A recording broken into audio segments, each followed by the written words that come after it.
In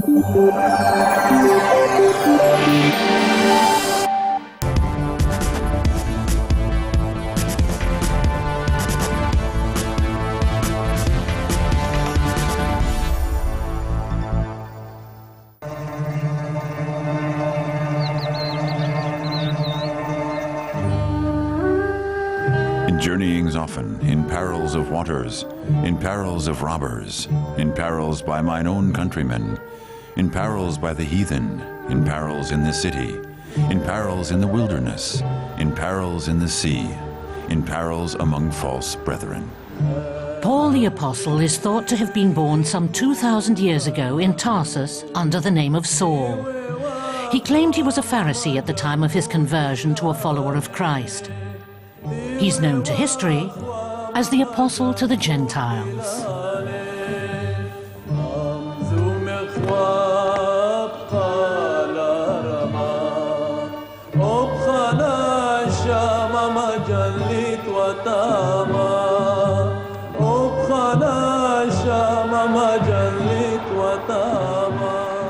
The narrow Belen Pass on the southern tip of Turkey, called the Gates of Syria by the Romans, has connected Asia Minor and the Middle East since ancient times. It was traversed by armies, traders, and the Apostle Paul. It's fascinating to think of it, says Luigi Padovese, a 55-year-old church historian from Milan and Catholic Bishop of Anatolia. It's highly probable that Paul came through this pass several times. Everything here reminds us of Paul, even though he's been almost forgotten in Turkey. If it hadn't been for Paul and the other missionaries, we wouldn't be Christians today.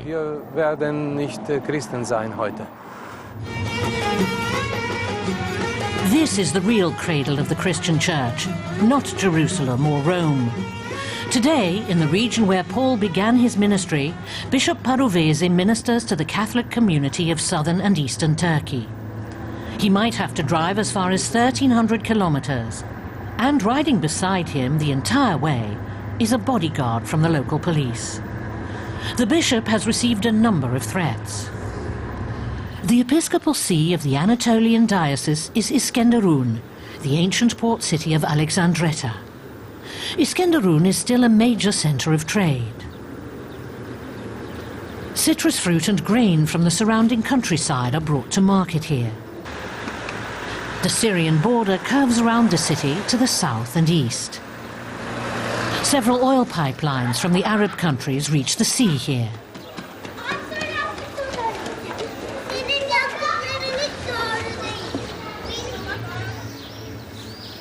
The bishop lives with 7 priests and nuns from various countries behind the walls of the Apostolic Vicariate in the center of Iskenderun.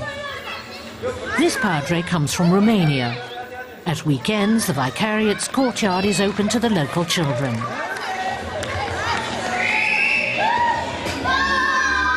The good-natured bishop has won the hearts of his community, especially the children. At the same time, he's a fighter.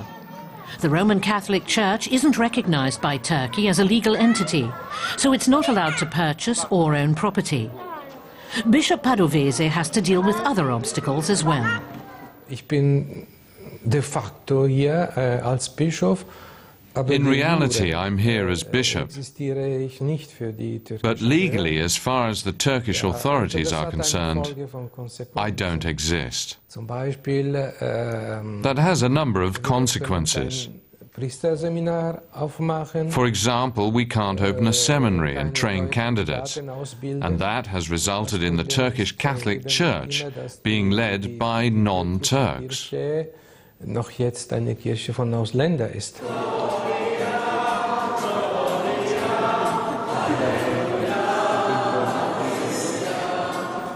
A Mass in the Church of the Annunciation, the Vicariate's own diocesan church. The Anatolian Catholic community is estimated at 3,500 members in all. And not even the bishop knows a more exact number. Conditions in the Christian diaspora have led to a blurring of the lines between the various denominations and even the major churches. Armenians, Syriac Orthodox, Protestants, and even the occasional curious Muslim are all welcome to discuss and profess their faiths in Turkish at the church in Iskenderun.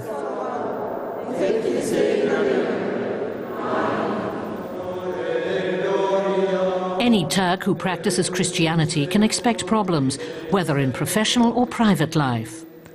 And converts make instant enemies of both Turkish nationalists and fundamentalist Muslims alike.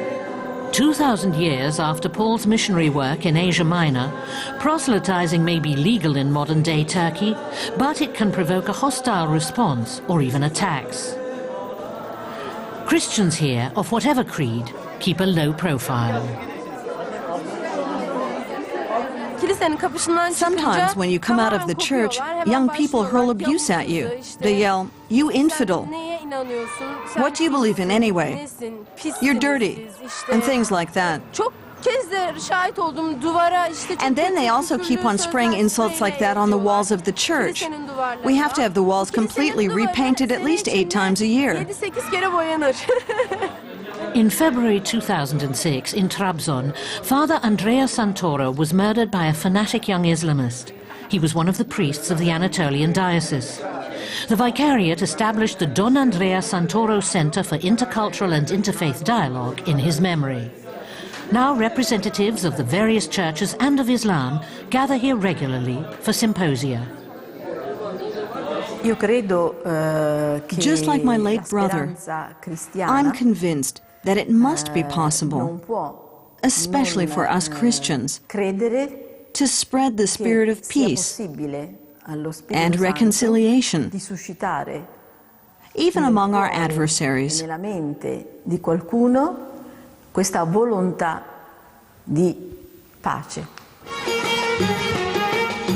200 kilometers west of Iskenderun, the city of Tarsus is making preparations for the Pauline year and the 2000th birthday of its most famous son. The townspeople, Muslim and Christian alike, are looking forward to the wave of Bible tourists from the west. I am a man which am a Jew of Tarsus, a city in Cilicia, a citizen of no mean city.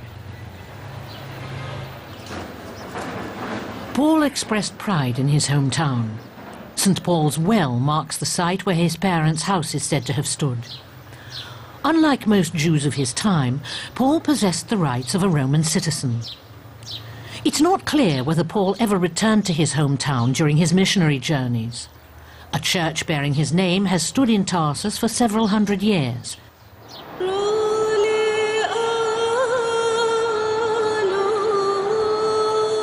Today it's a museum. Should Christians wish to worship here, they have to obtain permission from the municipal authorities. A surprisingly well-preserved Roman road leads past the city. Paul travelled roads such as this, following the call to go forth on his missionary journeys.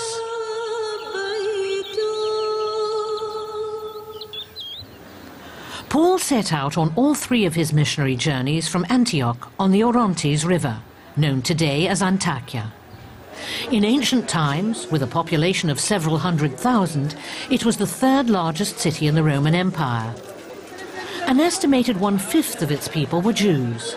It was important centres of commerce such as this, along with the relatively dense population of Asia Minor, that facilitated that rapid spread of Christianity. The early Christian community here claimed the Apostle Peter as their founder. Modern-day Antakya's bazaar still offers handcrafted goods much resembling the ones bought and sold here in Paul's day. A mule saddler. Even now, mules are an indispensable means of transport in the rugged southeast of Turkey. Paul arrived in Antioch sometime around the year 40 AD to help out his fellow missionary Barnabas. The city became the home base for their mission to the heathens. And it came to pass that the whole year they assembled themselves with the church and taught much people. And the disciples were called Christians first in Antioch.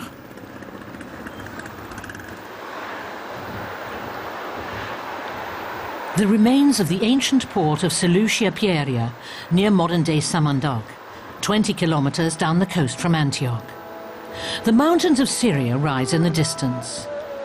The Roman proconsul Titus had a canal built here to divert the Orontes River away from the port in an attempt to keep it from silting up in the harbour basin.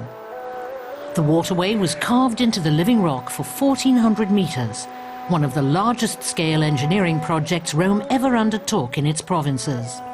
Not far from the tunnel, a number of tombs are cut into the rock.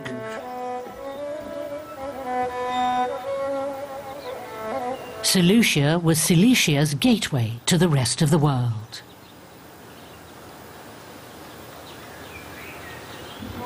From this port, Paul and Barnabas set out on their first missionary journey to Cyprus, Barnabas's homeland.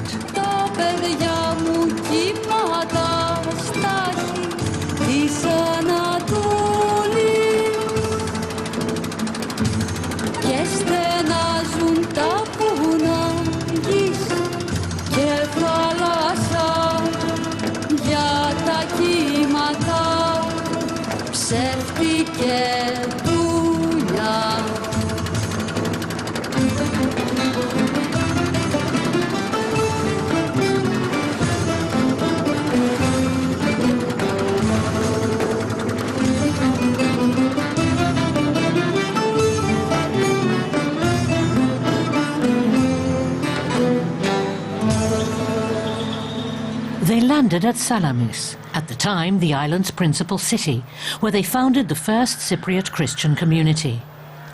The Acts of the Apostles describes Barnabas as a good man and full of the Holy Ghost and of faith. After travelling for decades as a missionary, he returned to Salamis, where tradition has it he met a martyr's death. Inside a monastery in Salamis, there's a tomb reputed to hold his remains.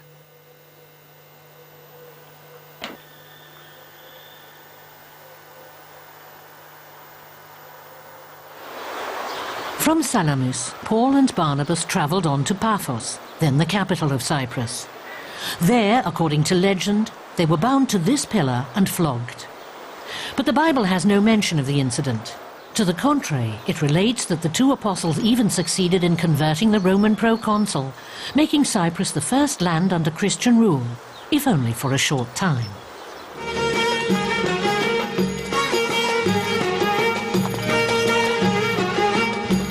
Back in the Apostolic Vicariate of Anatolia, Bishop Parovese has invited representatives of the other Oriental churches to a symposium. One of the aims of the Pauline year is to reaffirm the common heritage of all Christians. The Syriac Orthodox Church grew out of the Christian community in Antioch. After the original followers of Christ in Jerusalem, it's the oldest of all Christian communities. The language used in its liturgy is Aramaic, the language of Jesus. But the Syriac Orthodox Church, like so many others, is in decline. Scarcely 12,000 members still live in Turkey. The others are scattered all over the world. We live in this country and want to do our part for peace and reconciliation as Christians. The work of the Apostle Paul helps us to do it. He's the mortar that holds us together.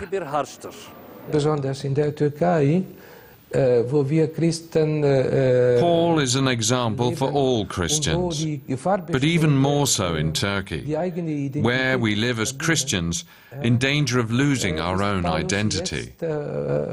Ein Beispiel für alle Christen. On his second and third missionary journeys, Paul went to Ephesus in Asia Minor. At the time, it was the fourth largest city in the empire after Rome, Alexandria and Antioch. As told in the Acts of the Apostles, he was drawn into a dispute in the city's great amphitheatre. The dispute was started by a silversmith called Demetrius, who was apparently worried that Paul's mission might cut into his livelihood as a maker of statuettes of Artemis and other pagan devotional objects. The city's temple, dedicated to Artemis, numbered among the 7 wonders of the ancient world, and it drew visitors in droves. Many of them stopped to listen to Paul and his monotheistic message. That didn't bode well for the silversmith's business. The clash got Paul thrown into prison, where he wrote or dictated some of his epistles. High above the ruins of Ephesus stand some old fortified walls traditionally known as Paul's prison. But archaeologists have established a far more recent date for them. In the late 1990s, a fresco was discovered on the wall of a cave near Ephesus. It proved to be one of the earliest portraits of the Apostle Paul ever identified.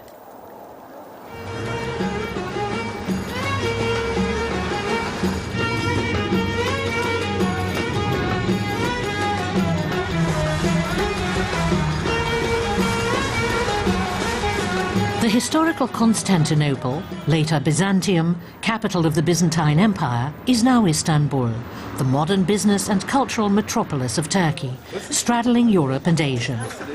The Catholic St. Paul's congregation, with about 200 members, is one of 3 German-speaking Christian communities in Istanbul.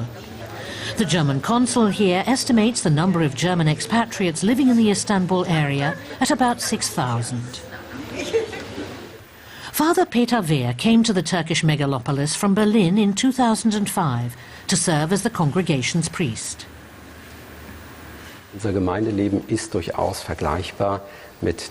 Our congregational life is very similar to what it would be in Germany.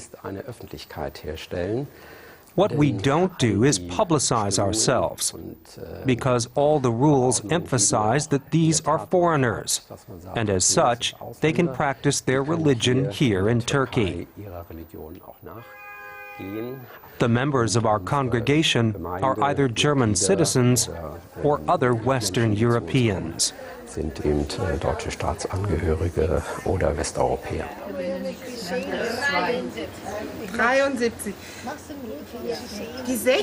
The St. Paul's congregation offers coffee and bingo for older people in the rectory garden, in addition to a youth club, First Communion and continuing education courses. One of the guests is a 100-year-old woman who's been in Turkey since 1928. If they pick me up, I come. There's nothing else to do. I live alone. Father Wehr is fascinated by this city of 12 million people, even if life in Istanbul can be fairly hectic. The traffic congestion can be almost traumatic. It's not hard to find a taxi, but getting anywhere in it is quite another matter.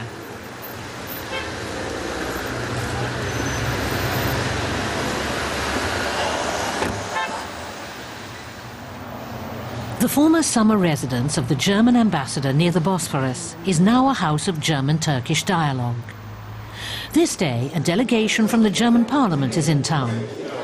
Attending the reception is part of Father Wehr's official duties. But it's also an opportunity for him to lobby for some high-level support. The German government is aware of the legal and other issues foreign church communities have to face in Turkey. To say that everyone has a right to practice their religion, but then when they do it together with others, they run into trouble, that's unacceptable. I can make out some progress on the Turkish side, but that progress is still far too sluggish.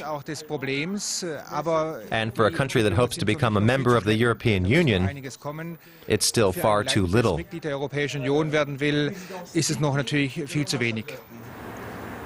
On a piece of land facing the Bosphorus and owned by the German state, there's an old German military cemetery holding the remains of soldiers who fell in the First World War.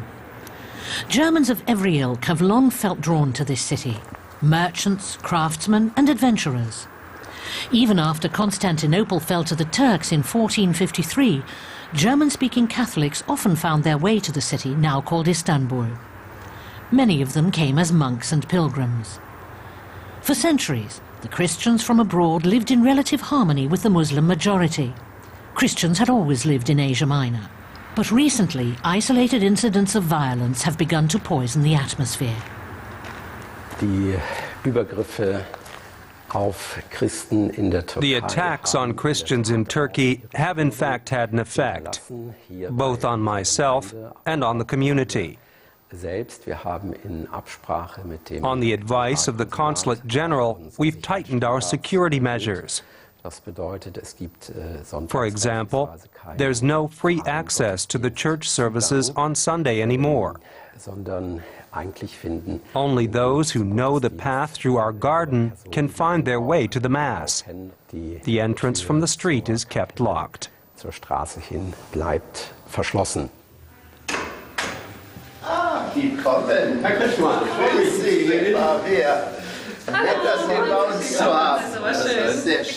Father Wehr drops in on the Kretschmanns to have some coffee and cake and listen to his flock's cares and woes. The Kretschmanns have been living in Istanbul for over 20 years and have been with the congregation for nearly as long. They both work in the German schools. They agree that the harassment comes not only from individual fanatics, but from the state as well, although there's no ill feeling towards Christians among the Turkish people. On the contrary, life can be quite pleasant for German Christians in Istanbul. At first, when our children were still little, I thought I'd have to be cautious in an Islamic environment and not give any outward sign that I'm Christian. Who knows what the neighbors would think if I were to hang stars in my window at Christmas or a wreath on my door for Advent. But over the years, I've noticed that people here are very accepting of us. We sing in choirs for many of the Christian congregations in Istanbul, and I wouldn't say there's ever a problem. I feel the need to pray in my own language, and that's why the German-speaking congregation is so important to me. I speak English and French, so I could go to one of the other foreign congregations, and I have in the past, but it's just not the same for me. They discuss the music for the Pentecostal Mass. This year it celebrates the birthday of the Church in the land where it was born. The Mass is to be held in the St. Paul's Chamber. The tiny flock of German Catholics in Turkey see the Apostle as their patron saint and dedicate whatever they can to his name.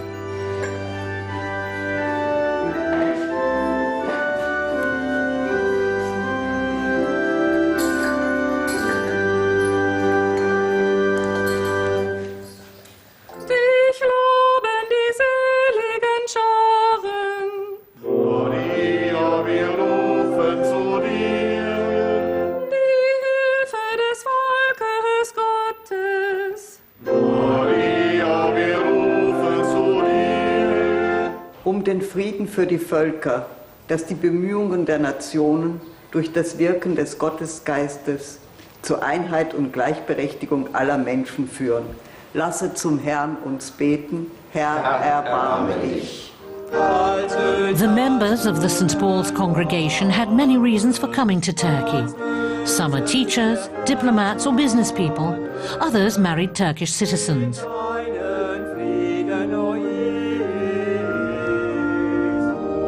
But whatever their motives, they all share an awareness that the earliest church took its first crucial steps in their host country, Turkey, the Asia Minor of ancient times. Das ist natürlich für unsere Gemeinde, for our congregation, which is made up mostly of people who stay in Turkey for just a few years, it means something special to know that they lived where it all first happened. Den Orten des Ursprungs. The St. Paul's congregation is planning a pilgrimage to the birthplace of Paul the Apostle. The Archbishop of Cologne, Joachim Cardinal Meissner, has petitioned the official Turkish Islamic Union and the government itself for permission to build a church in Tarsus. An alternative would be for the state to return the existing antique church, which it confiscated and made into a museum, so it could be used for its intended purpose. Tarsus könnte das Signal sein, wenn Sie uns diese Gelegenheit. Tarsus could send out a signal. If they give us this opportunity, we'd have reason to hope for a future in Turkey. Wenn Sie verschlossen bleiben. If they slam the door on us, we'll stay as we are, without any real prospects. Aber keine große Perspektive. For the Christians of Turkey, the Pauline year brings this promise of hope for a renewal of the faith and the commitment of the faithful to their church, of the hope that the spirit of its teachings may guide Christians in their worship, their work, and their striving toward unity.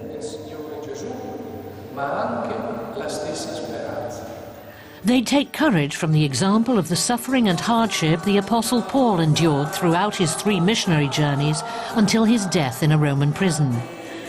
Just as great an example is the understanding he showed to those of other faiths here in the home country of Paul the Apostle.